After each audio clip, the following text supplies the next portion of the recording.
පුලාංචි හරිෂා හිතේ යන්දෙන දේමනේ. හයි කොහොමද ඔයාලට? ඔයාලා හැමෝම ගොඩක් ආදරෙන් පිළිගන්නවා මගේ YouTube channel එකට. ඉතින් මේ මගේ first vlog එක. මුලින්ම මං ගැන කියන්නම්.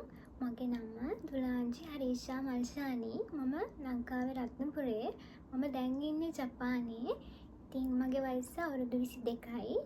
මම දැන් ජපානයට ඇවිල්ලා මාස 8ක් විතර. ඉතින් මම YouTube channel එක පටන් ගන්න හේතුව එක මගේ ලොකු ආසාවක්.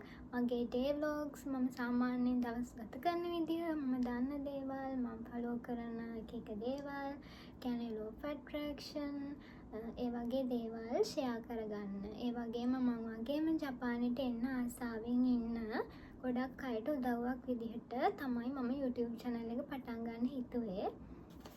ඉතින් ඔයාලා හැමෝම මගේ YouTube channel එකට ගොඩාක් ආදරෙන් පිළිගන්නවා. අපි මුලින්ම බලමු vision board එකක් කියන්නේ මොකක්ද කියලා. vision board එකක් කියන්නේ ගොඩක් අය දන්නවා ඇති law of attraction.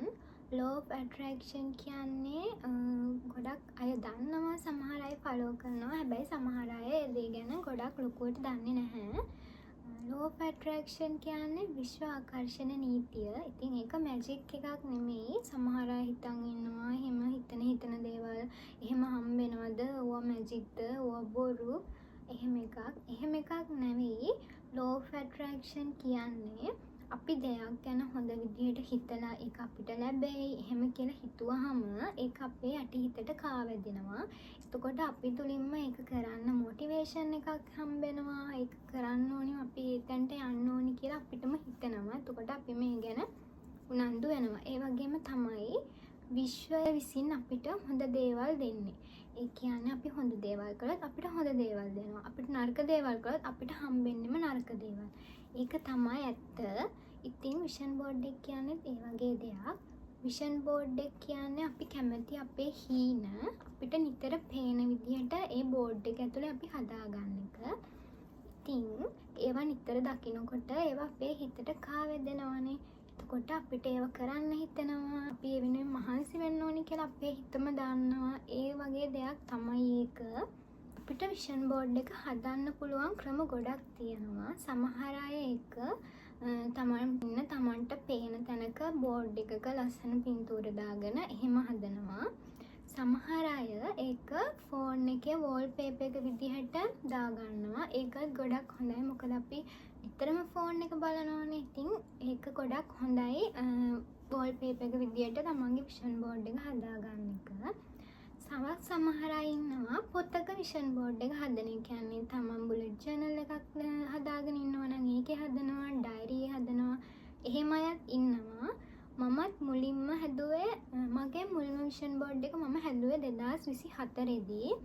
එතකොට vision board එකක් කියන්නේ මොකක්ද, මේක මොන වගේ දෙයක්ද කියලා හැම ලොකු idea එකක් මට තිබුණේ නැහැ. නිකන් පින්තූර ටිකක් ගන්න මම හැදුවා නිකන් බෝඩ් එකක් වගේ. ඒක නිතර පෙවුනෙත් නැහැ. ඒක එච්චර සාර්ථක වුණේ නැහැ, නැත්තේත් නැහැ. 25 තමයි මම මගේ vision board එක හරියට හැදුවේ. මම law of attraction හරියට ඉගෙන ගන්න පටන් ගත්තේ, ඒක follow කරන්න පටන් ගත්තේ 2025 දී. මගේ vision board එක මම හැදුවේ පොතක. හේතුව මට නිකන් ලැජ්ජ හිතුණා. ඒක අනිත් අය දැක්කොම මොනවා හිතයිද එහෙම කියලා. සමහර අය එහෙම ඉන්නානේ, තමන් කැමති දේවල් එහෙම පිට අයට පේන්න කැමති නැති. එහෙම අනිත් අයගේ ඉරිසියාවක් නිසා නෙමෙයි. ඒක අර පිටට පෙන්වන්න ලැජ්ජා ඉන්නවා. ඉතින් මටත් හිතුණා පොතක හදනවා කියලා.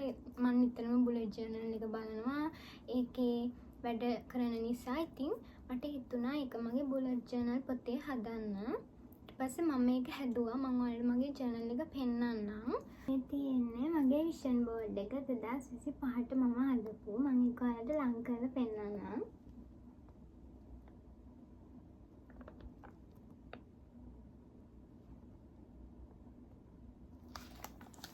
ඉතින් 2025 මම හදපු vision board එකෙන් ගොඩාක් දේවල් මම සාර්ථක කරගත්තා. මම ඔයාලට ඒකෙන් කීපයක් කියන්නම්, පෙන්නන්නම්. ඒ මම සාර්ථක කරගත්තුවා ඒවා. ඉතින් 2025 දී මට තිබ්බ ලොකුම ඩ්‍රීම් එක තමයි ජපානයට එන එක. ඉතින් මම ඒ වෙනුවෙන් වැඩ කරේ 2025 නෙමෙයි.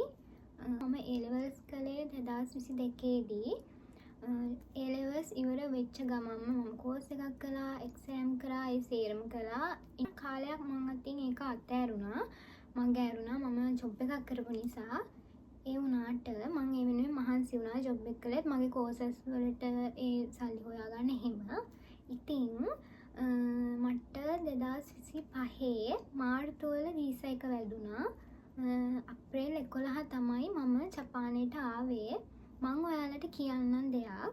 විෂන් බෝඩ් එකක් හදනකොට තමන් කැමති දේ තමන් ෆෝන් එකක් ගන්න ඉන්නවා නම් ඒ ෆෝන් වර්ගේ පාට තමන් ආස විදිහට තමන්ගේ හිතේ මැවෙන රූපේ හොයලා ඒක ඔයාගේ විෂන් බෝඩ් එකට දාගන්න. එතකොට ඒක අපේ හිතට කාවැදෙනවා වැඩි. කොහොමත් අපි කැමති එහෙමනේ. කියන්නේ හිතේ යන දේමනේ. ඒක එතකොට තවත් පේනකොට අපේ හිතට ඒක යනවා ගොඩක් ඉක්මනින්ම. ඉතින් මමත් කළේ එහෙමයි. මට ජපානය ගැන මතක් වෙනකොට මං හිතනකොට මගේ ඔළුවට නිතරම එන්නේ හැමෝම වගේ අර ප්ලේන් එකේ ගහන යනකොට ගහන ෆොටෝ, අර අහසේ ෆොටෝ එහෙම. ඒ වගේම තමා අර මෙහි තියෙන ලස්සන මාලිගා එහෙම. ඉතින් මගේ විෂන් බෝඩ් එකේ තිබුණ ඒ වගේ ෆොටෝ දෙකක්. මම ඇත්තට මේ ගහපු ෆොටෝ එකත් මම වීඩියෝ එකේ දාන්නම්. ඉතින් මං කියන්නේ ඔයාලගේ හිතේ ඇඳෙන රූපෙම විෂන් බෝඩ් එකටත් දාන්න. තව හීනයක් තමයි ෆෝන් එකක් ගන්න එක. මගේ ලොකු ආසාවක් තිබුණා iPhone එකක් ගන්න. හැබැයි මගේ විෂන් බෝඩ් එකේ තිබුණේ 14 Pro Max එකක ෆොටෝ එකක්. මං ආසුනෙත් 14 series එකට. ඉතින් හැබැයි මම ගත්තේ 15 එකක්. මං ඔයාලට කියන්නම් ඒක මට එහෙම මැජික් එකකින් හම්බුන දෙයක් නෙවෙයි. මම මේ වෙනුවෙන් වැඩ කරලා මහන්සි වෙලා වැඩ කරලා සල්ලි ඉතුරු කරලා තමයි මම මගේ ෆෝන් එක ගත්තේ. කාගවත් සල්ලි වලින් නෙවෙයි. මම මහන්සි වෙලා මං වැඩ කරලා ගත්ත සල්ලි වලින්. ඉතින් මං ඔයාලට කියන්නේ අපිට හොඳ දේවල් හම්බෙනකොටම අපි බලාපොරොත්තු වුණ දේම නෙමෙයි. අපිට ඊට වඩා හොඳ දේවලුත් හම්බෙනවා. ඒක තමයි ඇත්ත. අපි හොඳ දේවල් කරනකොට අපිට ඊට වැඩිය හොඳ දේවලුත් හම්බෙනවා. ඉතින් ඒ මගේ දෙවෙනි හීනේ විෂන් බෝඩ් එකේ තිබ්බ හෙල්දි කෑම කන එක. ඕට්ස් මම ලංකාවේදී එහෙම කාලා තිබුණේ නැහැ. ඕට්ස් කන එක, ඒ වගේම හැමෝම වගේ ගොඩාක් සල්ලි අතේ තියන් ෆොටෝ ගහන එක, ඒ වගේ කීපයක් දේවල් තිබුණා. ඒ අතරේ මට මිස්සුනේවත් තිබ්බා, වතුර බොන එක, ඒ වගේ පොඩි දේවල්. මුලින්ම මගේ විෂන් බෝඩ් එකේ එහෙම එකපාර ලොකු හීන ගොඩාක් තිබුණේ නැහැ. පොඩි හීන ටිකක් තමයි තිබුණේ. ඉතින් ඒවෙන් සමහර ඒවා එකක් දෙකක් මට හැබෑ කරගන්න බැරි වුණා. ඒවා මම මේ ඊළඟ අවුරුද්දේ 2026 විෂන් බෝඩ් එකට දානවා. මම කොහොම හරි ඒවා ඒ අවුරුද්දේදී ඉෂ්ට කරගන්න බලාපොරොත්තුෙන් ඉන්නවා. ඉතින් මම ඔයාලට කියන්නේ විෂන් බෝඩ් එකක් හදාගන්න. ඒක මැජික් එකක් නෙමෙයි. හැබැයි තමන් කැමති දේවල් හැම වෙලෙම දකිද්දී ඒව තමන්ගේ කරගන්න තමන්ගේ හිතේම ලොකු ආසාවක් ඇති වෙනවා. ඒක තමයි මගේ අත්දැකීම. විෂන් බෝඩ් එක කියන්නේ බොරුවක්වත් එහෙම දෙයක් නෙමෙයි. ඒක ඇත්තක්. හැබැයි ඒක මැජික් එකක් නෙමෙයි. මැජික් එකක් කියත හැකි තමන් ඒකට මහන්සි වෙලා වැඩ කරලා ඒක ලබා ගත්තාම ඒක නිකන් මැජික් එකක් වගේ තමයි. මම මේක කරානේ හැම කියලා හිතනවා. එහෙම නැත්නම් ඒක මේ කවුරුත් ඇවිල්ලා දෙවියෝ ඇවිල්ලා දෙන දෙයක්. එහෙම නෙමෙයි. තමන් මහන්සි වෙලා හදාගන්න දේවල් ඒ වෙනුවෙන් වැඩ කරලා අපි හදාගෙන ඒවා හැබෑ කරගන්න ඕනේ. ඒකට තමන්ගේ හිත තුළම මොටිවේෂන් එකක් ඇති වෙන එක තමයි ඒකෙන් වෙන්නේ. මම දන්නේ මම වැරදිද කියලා. හැබැයි ඒක මගේ එක්ස්පීරියන්ස් එකෙන් නම් ඒක තමයි. දෙවියෝ බොරු කියලාවත් ඒ දේවල් බොරු කියලාවත් නෙමෙයි මම කියන්නේ. මම කියන්නේ විෂන් බෝඩ් එක ගැන. මම දන්න දේවල් මට තේරෙන විදිහට. ඉතින් එච්චරයි කියන්න තියෙන්නේ. ඔයාලත් විෂන් බෝඩ් එකක් හදන්න අනිවාර්යෙන්ම. ඒ වගේම තව දෙයක් මම ඔයාලට කියන්නම්. මගේ විෂන් බෝඩ් එකේ තිබ්බ තව දෙයක් තමයි YouTube channel එකක් පටන් ගන්න එක. මම හරිය ආසාවෙන් ඉඳියා චූරි කාලේ ඉඳන්ම වීඩියෝ හදන්න ඒ වගේ දේවල් වලට. තව මගේ වයසේම ළමයින්ගේ වීඩියෝ YouTube channel දැක්කම ඒ වගේ දැක්කලා මටත් ආස හිතුණා ඉස්සර ඉඳන්ම හදන්න. ෆෝන් එකක් තිබුණ නැති එකක් හොඳ ෆෝන් එකක්. ඉතින් ඒ හීනෙත් මගේ විෂන් බෝඩ් එකේ තිබුණා. ඒක එකත් මං හැබෑ කරගත්තා. ඉතින් ඔයාලත් අනිවාර්යයෙන්ම විෂන් බෝඩ් එකක් හදාගෙන ඔයාලගේ වැඩ පටන් ගන්න 2026 අවුරුද්දේදී අලුත් විදිහට. ඉතින් දිගටම මං එක්ක එකතු වෙලා ඉන්න කියලා ඔයාලට ආදරේ කරනවා. එහෙනම් පරිස්සමින් ඉන්න. ආයෙත් හම්බෙමු.